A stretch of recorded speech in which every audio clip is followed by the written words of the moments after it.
সালামুন আলাইকুম তিবিতুম মুবারাকাতান তয়্যিবা রব্বি আউযু বিকা মিন হামাযাতিশ শায়াতিন ওয়া আউযু বিকা রব্বি আইয়াহদুরুন সুবহানাকা লা ইলমা লানা ইল্লা মা আল্লামতানা ইন্নাকা আনতাল আলিমুল হাকিম। সুবহানা রব্বিকা রব্বিল ইজ্জাতি আম্মা ইয়াসিফুন ওয়া সালামুন আলাল মুরসালিন আলহামদুলিল্লাহি রব্বিল আলামিন। সম্মানিত মুসলিম ভাই বোনেরা, আমন্ত্রণ জানাচ্ছি আজকে একটি টপিক, প্রচলিত হাদিসের মুখোশ উন্মোচন। হাদিস নাম্বার 2803, পরিচ্ছেদ 18/17, ষষ্ঠ খণ্ড 151, আবার সপ্তম খণ্ড 31। যাই হোক, হাদিসটা হলো সুনান ইবনে মাজাহ 2803 নম্বর হাদিস। কী লেখছে শুনুন। জাবির ইবনে আতিক রাদিয়াল্লাহু তাআলা আনহু থেকে বর্ণিত, তিনি অসুস্থ হয়ে পড়লে নবী সাল্লাল্লাহু আলাইহি সাল্লাম তাকে দেখতে আসেন। জাবির রাদিয়াল্লাহু তাআলা আনহু এর পরিবারের কেউ বলল, আমরা আশা করতাম যে সে আল্লাহর রাস্তায়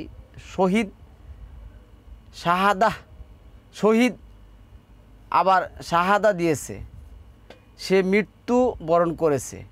এই কথাগুলি কিন্তু কোরআন বিরোধী। শহীদ, তারপরে মৃত্যুবরণ করা, শহীদ, শাহাদা, যে শাহাদা তাদেরকে আল্লাহ মৃত বলতে না করছে। আমরা আসতেছি কোরআনের পড়ে।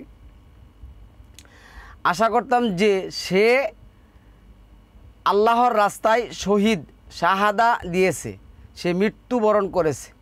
রাসূল সাল্লাল্লাহু আলাইহি সাল্লাম বলেন, তাহলে আমার উম্মতের শহীদদের সংখ্যা তো খুব কম হয়ে যাবে। আল্লাহর পথে নিহত হলে শহীদ, মহামারীতে নিহত হলে শহীদ, যে মহিলা গর্ভাবস্থায় মারা যাবে সে শহীদ, এবং পানিতে ডুবে মারা গেলে, আগুনে পড়ে ও ক্ষয়রোগে মারা গেলে শহীদ। এই শব্দগুলি আছে শহীদ। শহীদ শব্দটা আল কোরআনের সম্মানিত বিয়ার্স নেই। আল কোরআনের শহীদ শব্দটা নেই। এখানে আমরা বলি, দেখুন কী লেখছে। এটা হলো 57 নম্বর সূরার 19 নম্বর আয়াতের মধ্যে কী আসছে দেখুন। ওয়াল্লাযীনা আমানু বিল্লাহি ওয়া রাসূলিহি উলাইকা হুমুস সিদ্দিকুনা ওয়াশ-শুহাদাউ ইনদা রাব্বিহিম লাহুম আজরুহুম ওয়া নূরুহুম ওয়াল্লাযীনা কাফারু ওয়া কাযযাবু বিআয়াতিনা উলাইকা আসহাবুল জাহিম।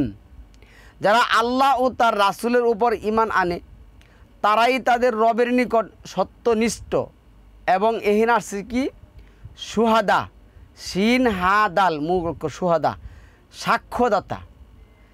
তারা শহীদ শব্দটা কোরআনে আসে নাই।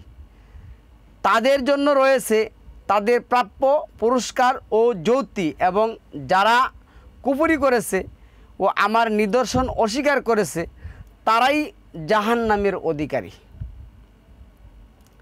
আর যারা এই রাস্তায় মৃত্যুবরণ করেছে তাদের সম্পর্কে কোরআন কি বলছে শুনুন। এখানে 3 নম্বর সূরা আল ইমরানের 169 নম্বর আয়াতের মধ্যে আল্লাহ বলছেন, কি বলছেন শুন। ওয়ালা তাহসাবানাল্লাযীনা কুতিলু ফি সাবিলিল্লাহি আমওয়াত বাল আহইয়াউন ইনদা রাব্বিহিম ইউরজাকুন। যারা আল্লাহর পথে জীবন দিয়েছে তাদেরকে তুমি মৃত মনে করো না, বরং তারা তাদের রবের নিকট জীবিত, তাদেরকে রিজিক দেওয়া হয়। তাদেরকে কি করা হয়? রিজিক দেওয়া হয়। তাহলে যারা আল্লাহর রাস্তায় শাহাদা সাক্ষ্য দিয়ে জীবন দিচ্ছেন তাদেরকে কি করা যাবে না? মৃত বলা যাবে না। তো এইখানে দেখুন প্রচলিত হাদিসে, এটা হাদিসটা কোন হাদিস? হাদিসটা হলো সুনান ইবনে মাজাহ 2803 নম্বর হাদিস। এই হাদিসের মধ্যে এই কথা আসছে, এই হাদিসের মধ্যে আসছে এই কথা। তারপরে এইখানে আমরা একটা আয়াত দেখব, এখানে কি আসছে দেখুন।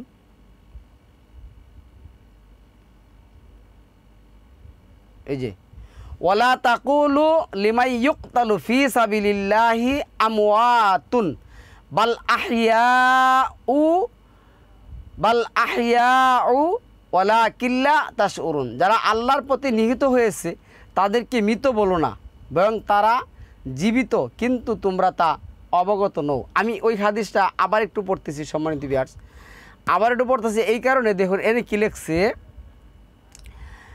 সুনান ইবনে মাজা 2803 নম্বর হাদিস, পরিচ্ছেদ হচ্ছে 18/17, 6/15, 1/7, 1/31। যাই হোক, জাবির ইবনে আতিক রাদিয়াল্লাহু তাআলা আনহু থেকে বর্ণিত, তিনি অসুস্থ হয়ে পড়লে নবী সাল্লাল্লাহু আলাইহি সাল্লাম তাকে দেখতে আসেন। জাবির রাদিয়াল্লাহু তাআলার পরিবারের কেউ বলল, আমরা আশা করতাম যে সে আল্লাহর রাস্তায় শহীদ, শহীদ শব্দটা আল কোরআনে নেই, শাহাদা, আচ্ছা শাহাদা দিয়েছেন, সে মৃত্যুবরণ করছেন। আচ্ছা, যে আল্লাহ রাস্তায় শাহাদা দিয়েছেন তাকে আল্লাহ বলছেন তোমরা তাকে কি করবে না, ওয়ালা তাকুলু লিমাই ইউকতালু ফি সাবিলিল্লাহ, তাকে তোমরা মৃত মনে করবে না। তাহলে আল্লাহর রাসূল সালামুন আলা মুহাম্মদ, হ্যাঁ, আল্লাহর রাস্তায় সাক্ষ্য দিয়ে জীবন দিলে তাকে মৃত বলতে হবে নাকি জীবিত বলতে হবে, সে শহীদ না সাক্ষ্যদাতা, কোনোটাই বুঝতেন না। হাদিস তো তাই বলছে ভাই, এর চেয়ে বেশি যদি কেউ বুঝেন তাহলে আমাকে হাদিসটা পুরা বুঝাবেন। আমি সুনান ইবনে মাজা, এটা হলো 2803 নম্বর হাদিস। আচ্ছা, তারপরে আসেন দেখুন উম্মত শব্দটা সালামুন আলা মুহাম্মদের ক্ষেত্রে কোরআনে আসে নাই। আপনি যদি 43 নম্বর সূরার 43 নম্বর আয়াত দেখেন, এখানে যেটা আসছে এই আয়াতের মধ্যে দেখুন,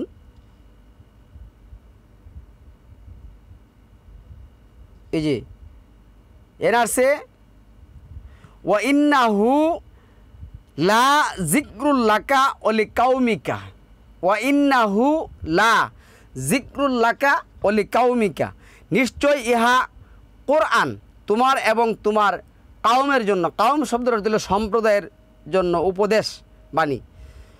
এর হচ্ছে ওয়াসাউফা তুসআলুন, আর এই উপদেশ সম্পর্কে, বিধান সম্পর্কে তোমাদের উম্মত কী করে, তোমার সম্প্রদায়কে জিজ্ঞাসা করা হবে। তাহলে সালামুন আলা মুহাম্মদের ক্ষেত্রে উম্মত শব্দটা আসে নাই। এখন উম্মত কাকে বলে এটাও নবী জানতেন না, হাদিস তো আপনারা পড়েন। আচ্ছা, তারপর আসে শহীদদের সংখ্যা তো খুব কম হয়ে যাবে, আল্লাহর পথে নিহত হলে শহীদ, আল্লাহর পথে নিহত হলে শহীদ মানে মৃত, তাদেরকে কি করা যাবে না। আল্লাহ বলছেন ওয়ালা তাহসাবানাল্লাযীনা কুতিলু, তাদেরকে মৃত বলা যাবে না। এই আল্লাহ রাস্তায় নিহতের সাথে মহামারীতে নিহত হলে, মহামারী, মহান আল্লাহ যে সালামুন আলা নূহ, এই যে 25 নম্বর আয়াতে আসছে, নূহের 25 নম্বর আয়াতের মধ্যে আসছে ইউদুরিকুহু ফায়দুরিন নারা, সালামুন আলা নূহের যে সম্প্রদায় ছিল তার সময় যে আল্লাহ কি করলেন, সারা বিশ্বে কি করলেন, বিশাল এক আযাব এবং গজব দিয়ে তাদেরকে ডুবালেন।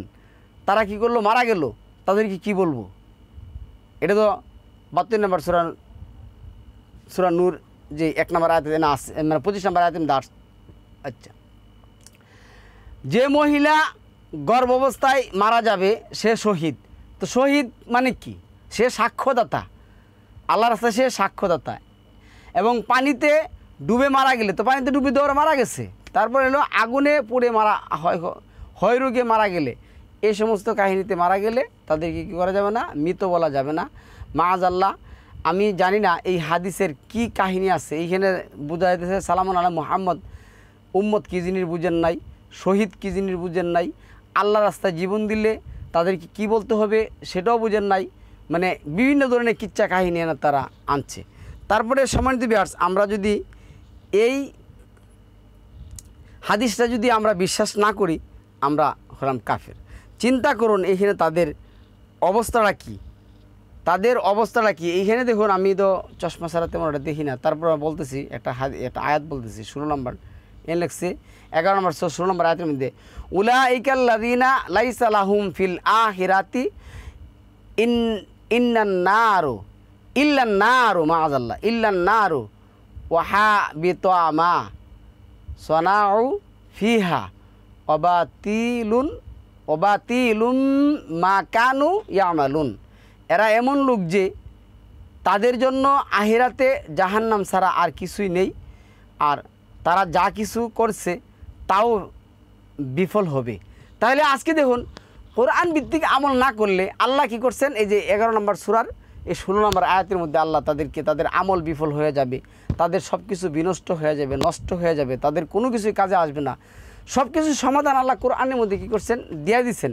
তারপরও এই আমাদের এই জামানার এই লোকগুলি এই হাদিস এই জিনিসগুলি না মানলে তারা আমাদেরকে মানে আমরা হাদিস মানি না, এই মানি না, সেই মানি না, এই সেই বিভিন্ন ধরনের এইভাবে আসছে। দেখুন 18 যে 46 নম্বর আয়াতের মধ্যে আসছে, হ্যাঁ, ধনেশ্বর্য মানে ধন সম্পদে যারা এবং সন্তান সন্ততি পার্থিব জীবনের শুভা এবং সৎকার্য যার ফল স্থায়ী, ওটা তোমার রবের নিকট পুরস্কার প্রাপ্তির জন্য শ্রেষ্ঠ এবং বাঞ্ছনা লাভের ব্যাপারেও উৎকৃষ্ট। তাহলে সম্মানিত ভিউয়ার্স, এই হাদিস যদি না মানি আমরা মুসলিম না, যারা মানে তারা মুসলিম। তাহলে এই হাদিসের রাসূল, প্রচলিত ইতিহাসের রাসূল, মানে শহীদ কি জিনিস, শাহাদা হলে কি বলতে হবে, হ্যাঁ, মানে আল্লাহর রাস্তায় সাক্ষ্য দিয়ে মারা গেলে তাকে কি বলতে হবে, কিছুই জানতেন না। মাআযাল্লাহ, আমি জানি না এই হাদিসের ভবিষ্যৎবাণী কি, এই হাদিস মানে মানুষকে কোন জায়গায় নিয়ে যাবে। সালামুন আলাইকুম তিবিদু মুবারাকাতুন তয়্যিবা।